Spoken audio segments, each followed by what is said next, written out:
அஸ்ஸலாமு அலைக்கும் வரஹ்மத்துல்லாஹி வபரகாத்துஹு. அளவற்ற அருளாளரும் நிகரற்ற அன்புடையனுமாகி அல்லாஹ்வின் திருப்பெயரால் துவங்குகின்றேன்.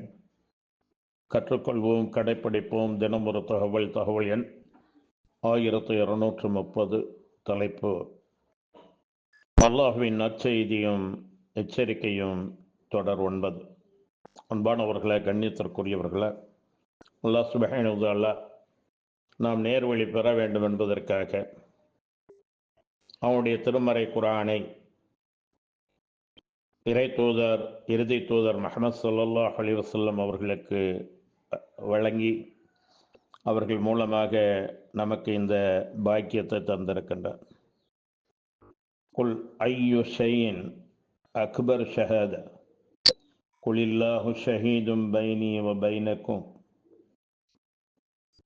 وأوحي إلي هذا القرآن لأنذركم به ومن بلغ أئنكم لتشهدون أن مع الله آلهة أخرى قل لا أشهد قل إنما هو إله واحد وإنني بريء مما تشركون. இறை தூதரே, சாட்சியத்தில் மிகவும் பெரியது எது என அவர்களை கேளும். அல்லாஹுவே எனக்கும் உங்களுக்கும் இடையே சாட்சியாக இருக்கின்றார். இந்த குர்ஆனை கொண்டு உங்களையும் இது சென்று அடைந்தவர்களையும் நான் அச்சமூட்டி எச்சரிப்பதற்காகவே இது எனக்கு வஹி மூலம் அறிவிக்கப்பட்டுள்ளது என்று கூறுவீராக. நிச்சயமாக வணக்கத்திற்குரிய வேறு தெய்வங்களும் அல்லாஹுடன் இருப்பதாக நீங்கள் சாட்சி கூற முடியுமா என்று அவர்களிடம் கேட்பீராக. நான் அவ்வாறு சாட்சி சொல்ல மாட்டேன் என்றும் நீர் கூறுவீராக. வணக்கத்திற்குரியவன் நிச்சயமாக அவன் ஒருவன்தான். அவனுக்கு நீங்கள் இணை வைப்பதிலிருந்து நான் நிச்சயமாக விலகிக் கொண்டவனே என்று கூறிவிடும். அன்பானவர்களே, கண்ணியத்திற்குரியவர்களா, 6வது அத்தியாயம் 19வது வசனத்திலே அல்லாஹ் சுப்ஹானஹு வ தஆலா வணக்கத்திற்கு தகுதியானவன் அவனை தவிர வேறு யாரும் இல்லை என்பதை ஆணித்தரமாக அழுத்தமாக சொல்லி காட்டுகின்றான். அதே போல இன்னும் 7வது அத்தியாயம் 69வது வசனத்தில் இந்த அச்சமூட்டி எச்சரிக்கை செய்வது, நற்செய்தி கூறுவது, இவையெல்லாம் உங்களுக்கு ஆச்சரியம் அளிக்கிறதா என்றும் கேட்கின்றார். أَوَعَجِبْتُمْ أَنْ جَاءَكُمْ ذِكْرٌ مِّن رَّبِّكُمْ عَلَى رَجُلٍ مِّنكُمْ لِيُنذِرَكُمْ وَاذْكُرُوا إِذْ جَعَلَكُمْ خُلَفَاءَ مِن بَعْدِ قَوْمِ نُوحٍ وَزَادَكُمْ فِي الْخَلْقِ بَسْطَةً فَاذْكُرُوا آلَاءَ اللَّهِ لَعَلَّكُمْ تُفْلِحُونَ. உங்களை அச்சமூட்டி எச்சரிக்கை செய்வதற்காக உங்களில் உள்ள ஒரு மனிதருக்கு உங்கள் இறைவனிடமிருந்து நற்போதனை வந்துள்ளது.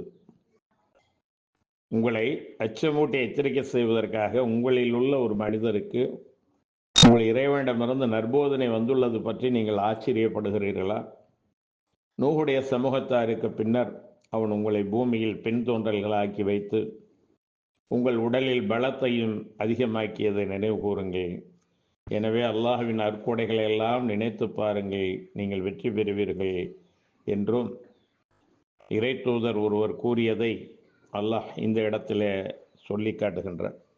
அன்பானவர்களே, கண்ணியத்திற்குரியவர்களே, அல்லாஹ் சுப்ஹானஹு வ தஆலா சத்தியத்தை, உண்மையை ஒட்டுமொத்தமாக மனித சமூகம் நேர்வழி பெற வேண்டும் என்பதற்காக எடுத்துரைக்கிறான். ஆனால் பெரும்பாலானவர்கள் இச்சைப்படி வாழக்கூடியவர்களாக, நற்செயல்களை புறக்கணிக்கக்கூடியவர்களாக இருக்கின்றார்.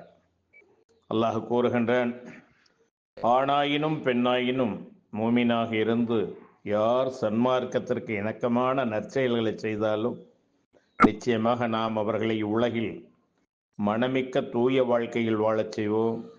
இன்னும் மறுமையில் அவர்கள் செய்து கொண்டிருந்தவற்றிலிருந்து மிகவும் அழகான நற்கூலியை நிச்சயமாக நாம் கொடுப்போம் என்ற நற்செய்தியையும் கூறுகின்றான் அன்பானவர்களை, கண்ணியத்திற்குரியவர்களே, இன்னும் அல்லாஹ் கூறுகிறான், இன்னும் உங்களுடைய செல்வங்களோ உங்களுடைய மக்களோ உங்களுக்கு தகுதி கொடுத்து பெருமதி கொடுத்து உங்களை நம்மளவில் நெருக்கி வைக்கக்கூடியவர்கள் அல்ல. ஆனால் எவர் இறை நம்பிக்கை கொண்டு சாலிஹான நற்செயல்களை செய்கின்றாரோ அத்தகையோருக்கு அவர்கள் செய்ததற்கு இரட்டிப்பு நற்கூலி உண்டு என்ற நற்செய்தி.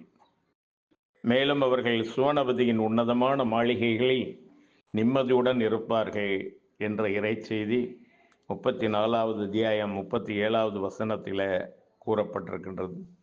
ஆகவே அன்பானவர்களை, கண்ணியத்திற்குரியவர்களை, அல்லாஹுக்கு முற்றிலும் வழிபட்டவர்களாக நாம் திகழ வேண்டும். அபு மூசா அல் அஷ்அரி ரலியல்லாஹு அன்ஹு அவர்கள் அறிவிக்கின்றார்கள், அல்லாஹ்வின் தூதர் ஸல்லல்லாஹு அலைஹி வஸல்லம் அவர்கள் தம் தோழர்கள் எவரையேனும் தமது அரசியல் அல்லது மார்க்க பணிக்காக அனுப்பும்போது மக்களுக்கு நற்செய்திகளையே அதிகமாக கூறுங்கள், அவர்களுக்கு வெறுப்பேற்றி விடாதீர்கள், அவர்களிடம் எளிதாக நடந்து கொள்ளுங்கள், அவர்களை சிரமப்படுத்தி விடாதீர்கள் என்று கூறுவார்கள். மக்களுக்கு இலகுவாக்குங்கள், சிரமம் கொடுக்காதீர்கள் என்று. இச்செய்தி சஹீஹ் முஸ்லிமில் 3569வது ஹதீஸாக இடம்பெற்றிருக்கிறது. இது சம்பந்தமாக இன்னும் வரும் இன்ஷா அல்லாஹ். வாஹிர் தஅவானா அல்ஹம்துலில்லாஹி ரப்பில் ஆலமீன். அஸ்ஸலாமு அலைக்கும் வரஹ்மத்துல்லாஹி வபரகாத்துஹு.